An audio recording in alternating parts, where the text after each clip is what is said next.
ترندترین موزیکای این هفته انقدر خفن بودن که اکسپلو رو ترکوندن و مطمئنم قفلیه یه سالمون میشن.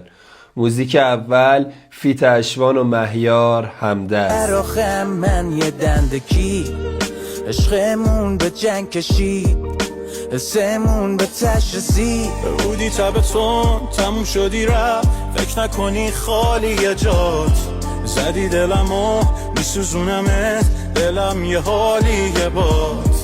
موزیک دوم بنگ بنگ از گادپوری و بهزاد لیتو.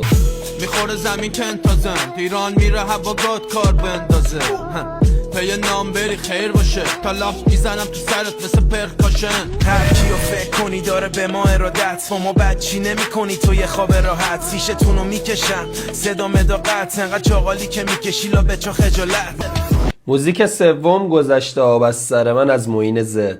طرف کی قش کردی رفتی همه چی رو کش کردی رفتی میدونستی حالم خرابه اما باز لچ کردی رفتی من دلم و دست تو دادم اما تو لهش کردی رفتی.